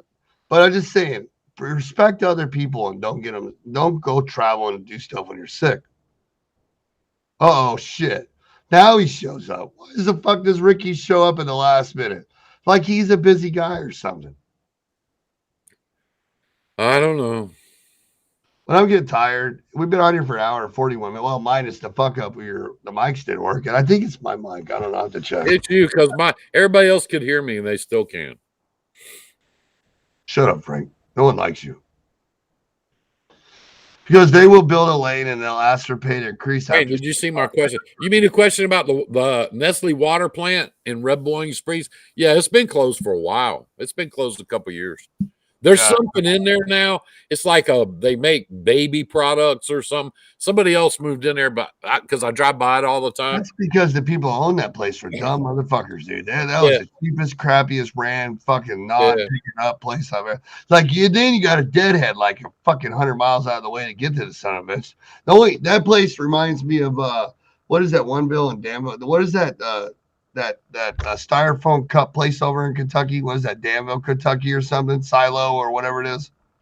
Ricky knows it. He saw it. He saw some of that stuff. Yeah, it's out there in the middle of nowhere. It's hard to get people to go over there. They always beg you like crazy. And then it takes fucking 8 hours to get loaded if you're not dropping. Yeah. Don't give us your excuses, Ricky, because if you're that busy as a one-legged man in a butt kicking contest, that means we're gonna have to go visit you in the hospital. Ricky says Horse Cave. That's why. Horse Cave. Yes, Horse Cave. By Danville, because we used to deliver in Danville and pick up at Horse Cave, and I didn't mind waiting because we do our break while we're waiting, but they pay good out of there. They did pay good, Horse Cave. Yeah, they pay good, but they used to be you had to hand unload all that shit. It didn't weigh anything. I mean, you get a whole load weighs 6,000 pounds, but you had to fingerprint the shit out of it. Now they've stopped doing that most. Dark container. Yep. Container. They have another one in. They have another one in they have them everywhere, but I always remember that one. And the one in Waco, Texas. I don't know about that. There's another one. Bye, Barb. So, Barb, you need to be a broker so that way when you start going after customers and I help you, you're going to be able to diversify and do more dispatching and be able to put the customer freight on your carriers you're dispatching and be able to control them legally, right, Frank? Yeah. And be able to provide more resources as a small carrier to your customer when they ask you, well, if a load falls off you, how are you going to do it? Well, you only got 4 trucks. Well, you're going to say, well, I went out and found Ricky Davis, Frank Jr., Shaggy Coke, and all these other carriers have 10 trucks. And they're going to be willing to back me up. That's why I'm a broker too. But I really want to put all the freight on my trucks. But I will use some of those guys. Would you like to meet them? JJ say, how do I get in touch with you to ask about your trucks for sale? Just do it on my page. You're already on my page. Yeah, because we are doing a lot of it. Me and Frank. Frank's doing a lot more equipment financing and truck sales than I am. I'm doing a lot of insurance right now. We've been helping people with insurance like crazy. Like my quote line. How did you mention the company Uber drivers has lease options? How do I? Somebody keeps asking. Michael McMahon. See the people's names. What do you think about importing Chinese or European trailers with U.S. dimensions? People are already doing that. Have you ever heard of Hyundai? Have you ever heard of TBX or whatever it is? There's a bunch. There's a bunch of them. They just build them here because it's cheaper than trying to ship them. You'd never get them to ship them here. You know what's fucked up is lately I've been doing some calls with the students, doing sales calls with customers, and you'd be surprised how much freight is shipped out of the United States. Like I knew it was a bunch, but I really didn't know it was a lot, right? Where they manufacture something here, ship it over to China or another country, then bring it right back here to finish it. Yeah. And it's still cheaper. That's what's fucked up, right? That's what Fruit of the Loom does with all your underwear. It's right there. It's right there in Bowling Green, Kentucky. Their home corporate international headquarters, and they get all this cotton from the United States and blah blah, and send it to Central America, and they turn it into a T-shirt and dye it and send it back. They do that every day. I know that because Crowley Maritime out of Jacksonville, Florida, is their preferred carrier on the ocean stuff. Go, Frank. Go, Frank. What? Right there. Bam. There's one. You knew it was coming tonight. Yeah. You posted it. Yeah. What do you think of 18-year-olds getting their CDL? Well, I'm glad Ricky's on here because I'll tell you, around Kentucky, where the shop is up there, okay? Around Kentucky, there's a whole bunch of kids up there. I say kids, anybody that's under 50 to me is a kid.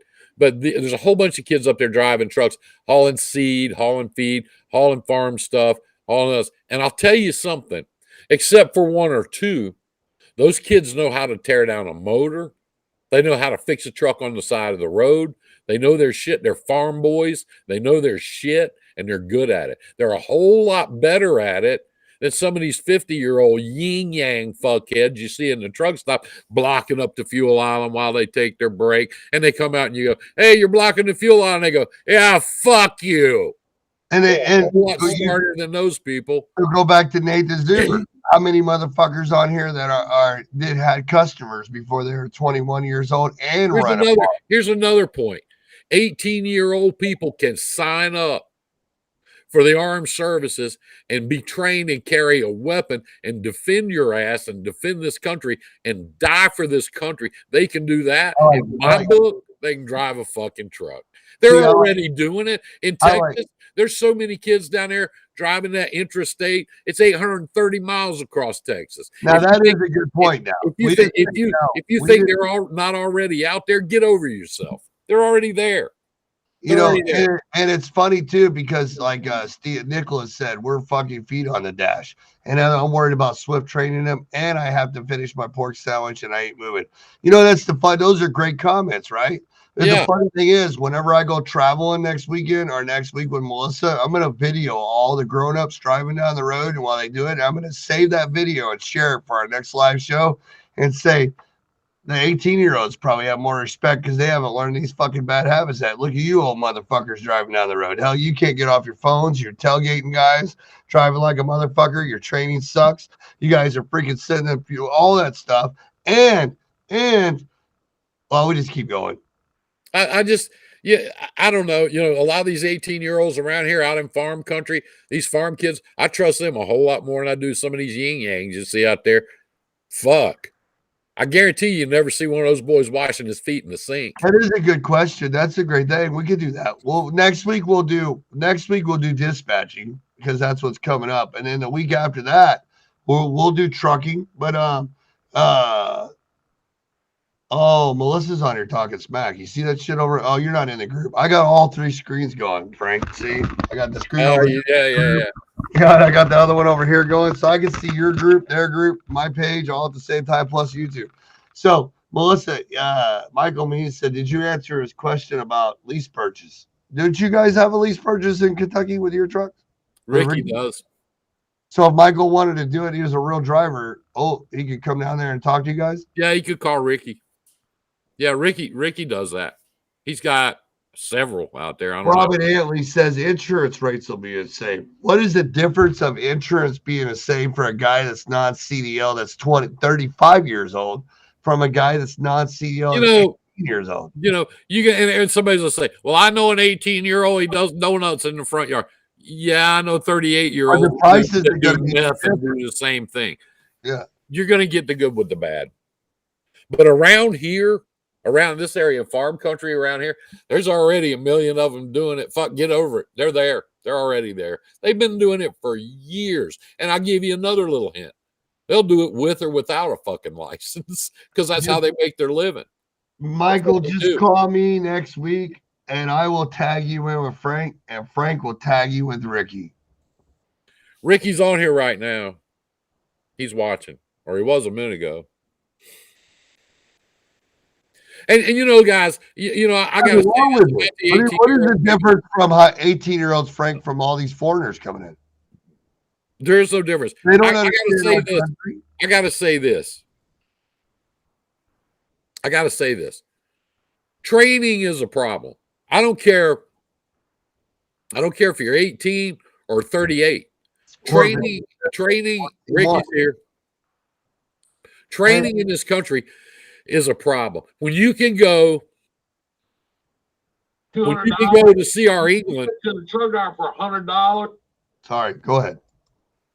Training is a problem. When you can go to CR England and never drive a truck in your life, never been in one before, don't know anything about it, start from scratch, and then 9 weeks later you are a trainer, we got a problem. We got a problem. They're just, all they're trying to do is put asses in seats, and they don't give a shit. They don't give a shit about your safety. They don't give a shit about your knowledge. And that's why there's so much turnover. You know, these people get out there in the road and they put them out there in a truck with 3 people and don't give them any money to eat on.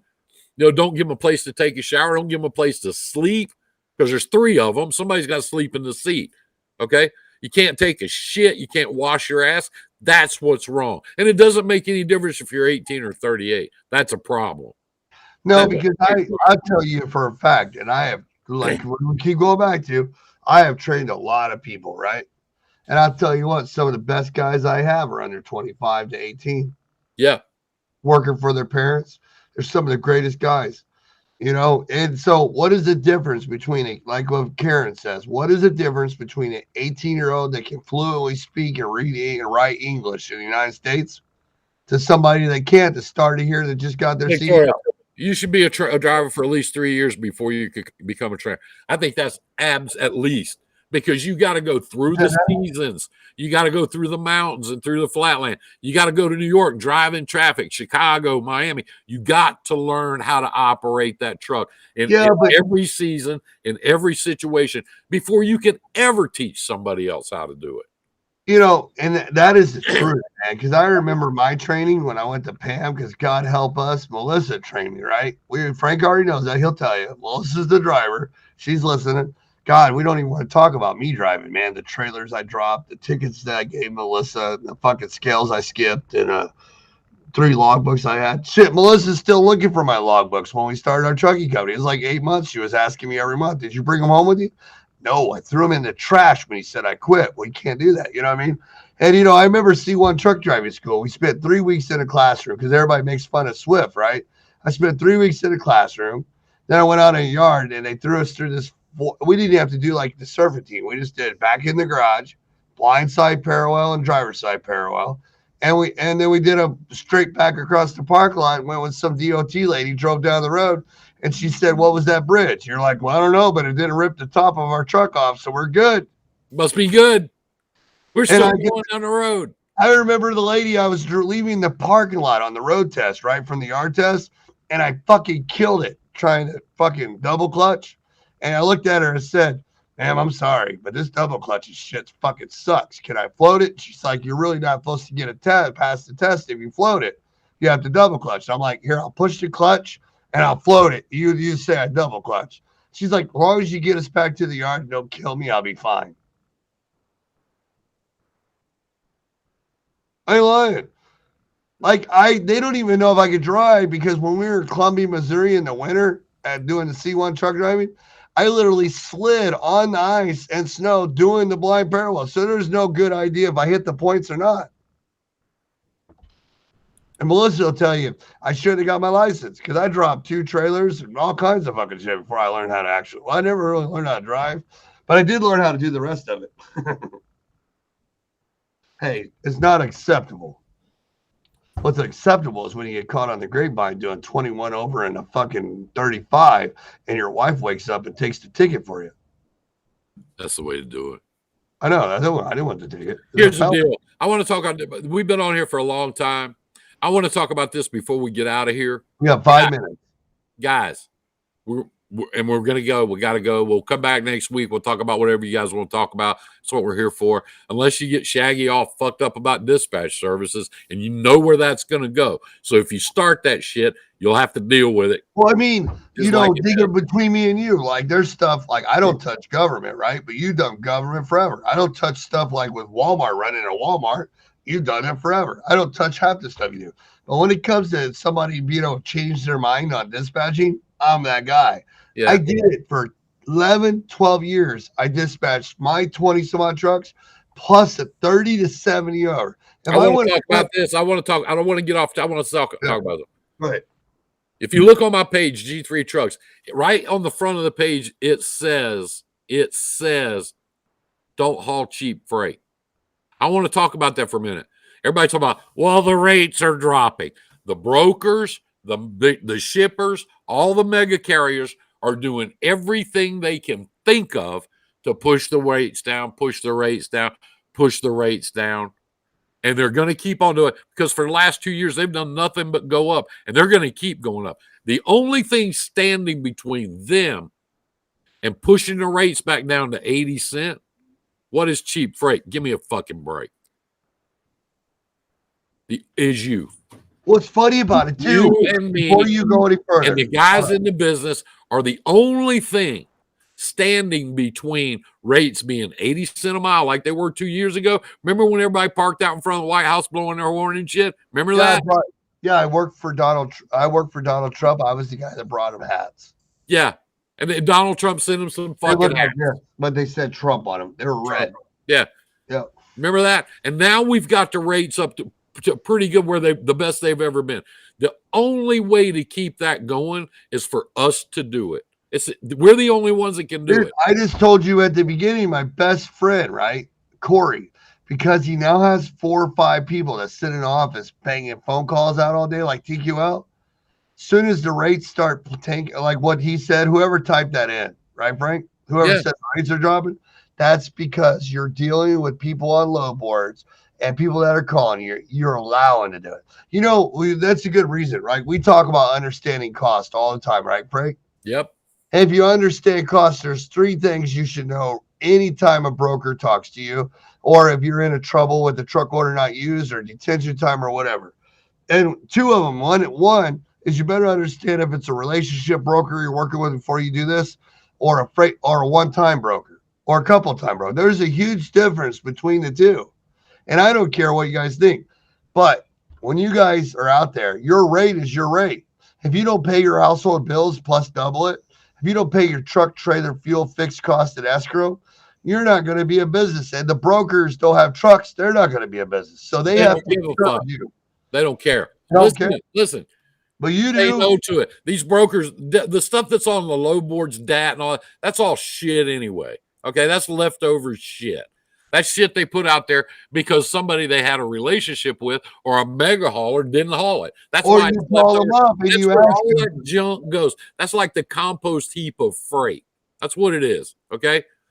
When you get on there, if you get on those boards, and these brokers they'll post Nashville, Tennessee to Baltimore, Maryland, $1,238. And you call them on the phone and go, well, I got a truck, I'll send them to Baltimore, but I can't go for that. Well, that's all I've got in it. They're trained to fuck you out of the money. All these guys right now going to California that are paying $1.25 a mile, that freight pays $2.80 a mile. They're keeping it. They're not giving it to you. The 15-day average on that lane right now is like fucking $1.49 a mile. Anywhere in the Midwest or Northeast going back to California. And you know damn well that they're not dropping their rate. Like you said, they're keeping it. Yeah. Yeah. People, keep the rates up. Talk about it to each other. Spread the word. Put people on here with Shaggy. Put them on. I don't even have time to cut. I don't have time tonight to argue with Nick over the part where he hang up because that shows me Nick's missing the networking part of it. Because I hate it when I see a guy say when a broker offers me a cheap rate, I hang up and I'm like, well, what if Frank's customer? He was just testing the waters, and that was one of Frank's 5 customers he has, right? One of them. That he's just trying to help out a little bit.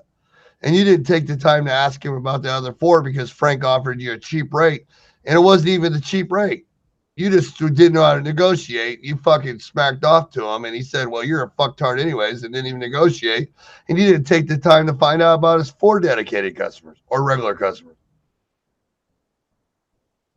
I'm just saying. I just brought it up. We'll do Shaggy and I'll do rates next week. We'll do it on the show because that's very important. It is important. Guys, stick to your guns. Tell these people to get fucked. I'm not just talking about these shitty brokers, okay? The big box brokers. I'm not talking about them. Use medium-sized brokers. Use the little guys. They'll take better care of you, okay? But I'm talking about your customers too, because they're doing the same shit. Because they got this guy upstairs, see, this 28-year-old kid calls down there on the phone. He goes, you're spending too much money on shipping. If you don't get it in line, we're going to fire you. I know, right? My favorite part's when I'm doing practice phone calls. I call up and it's this peon, and everybody's like, I call Frank up.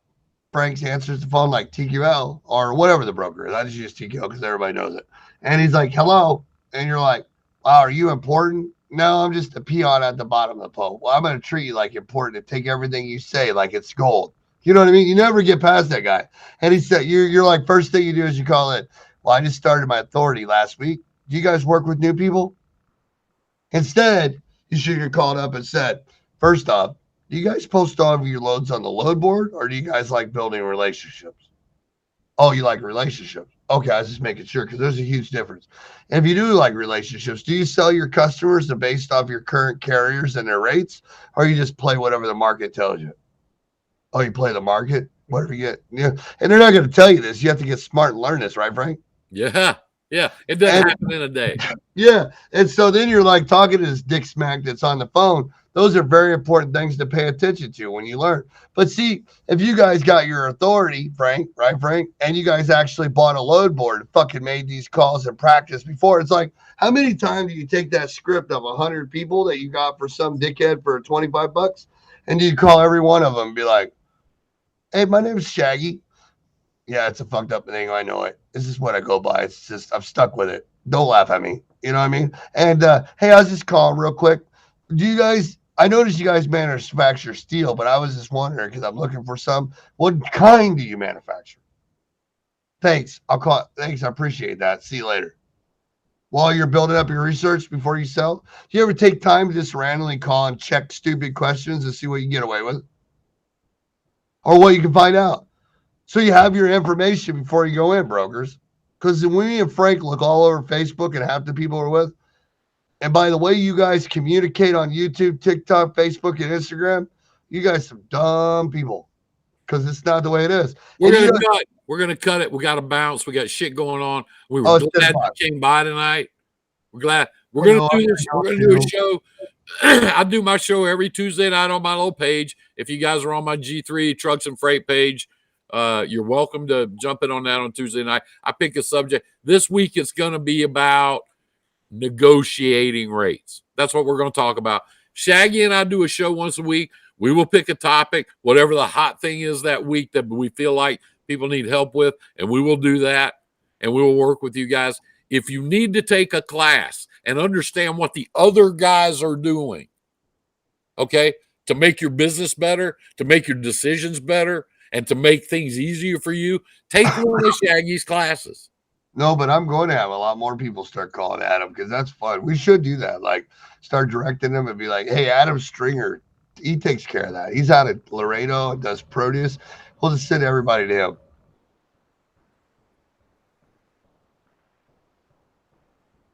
Glad you guys came in. We enjoyed G3 Trucks and Freight is my page. And also I'm on Shaggy's page all the time. We go back and forth. But you guys, listen, we got to learn this business. Okay. The most important thing is if you're a broker and you know what the trucks are doing, you're going to do better. You're going to do a better job. You're going to make more money. You're going to be around longer. If you're a truck guy and you know what the brokers are doing, you're going to make more money. You're going to be around. Yeah, right. If you know what the shippers are doing and the customers are doing, you're going to make more money. And you're going to be around a lot longer. You've got to learn the big picture, not just this. Well, we're going to teach them the big picture, aren't we? Every week? more and more, piece by Yes. piece. Yes. That's what the plan. Our numbers are dropping. People have been on here forever, like 2 hours. We were like, it's like been forever since we hit 65 and 70 people. Yeah. We're growing. It's moving. It's crazy. Thank you, guys. I'm going to bounce. Shaggy, tell I'm them. just going to do that. Tell it how it is. Thank you, guys. I'll see you next week. Tighten up. Tighten up. You're not going to make it past my Chiefs. God, I got to get past the Bills first. God, we already beat the Chiefs. Never mind. Yeah, you said that year after year. Keep your confidence up. All right. You know how Frank is. He can't help it. It's the hair. It like makes him think his Titans are better than what they are. You know what I mean? Go Chiefs. So, guys, there's a few people on. Guys, please share the show, share the group, share it, hit the button if you liked it, replay it. Guys, take control of your business. Understand the fundamentals of business. Understand brokering. Understand the scripts. Understand phone calls. Understand why you're going after customers. Understand their lanes. Understand how they move their freight.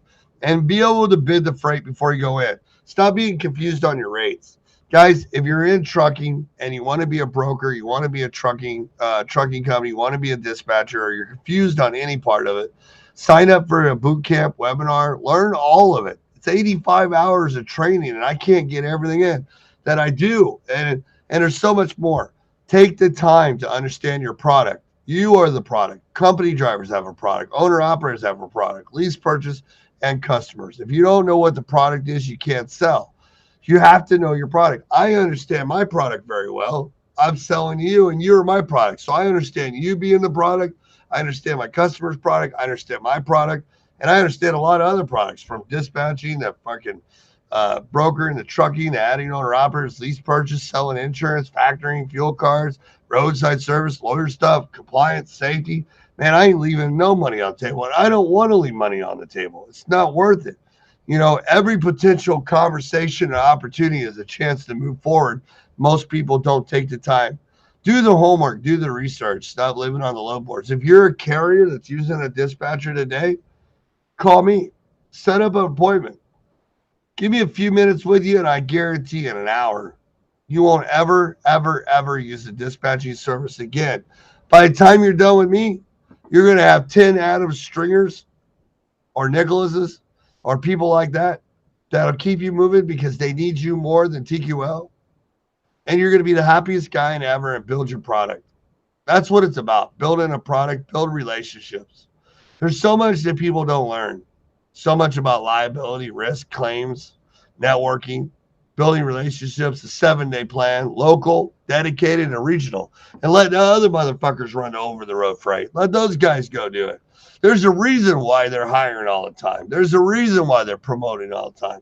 When you see this stupid shit out here where they tell you how easy it is, or you see these dispatching where they're fucking like jack of all trades, God save the world, like they do box trucks, straight trucks, semis, fucking end-ups and all that, they'll fucking dispatch your mom with a wagon and she's pulling it behind her. It doesn't work like that. That's why Adam Stringer is number one in fucking reefer freight. Now, does he do other? He probably will, but what is it? What are they good at? They're good at what they do. There's a reason why people do what they do. There's a reason why people only do oversized, or they only do tanker, or they only do stuff. You can't be a jack of all trades. Fucking Jesus has been trying to save the world for fucking centuries. And that guy has millions and millions of people helping him, and he ain't saved shit. I mean, look at the fucked up world today, and I pray and go to church and everything. But why? You can't do it either. You're only one piece of a big pie, and you have to build a network that's going to help you do it, or you're going to be one guy that's just chasing one paycheck all the time. What is your business plan? What are you going to do? When are you going to step up and do the fucking work? Most of you aren't.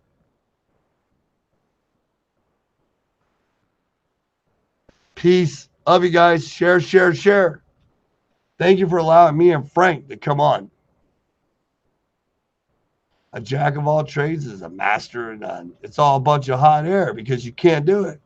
I mean, why don't all the businesses in the United States diversify while they're why don't everybody out there have a certain business where all they do is supply jobs?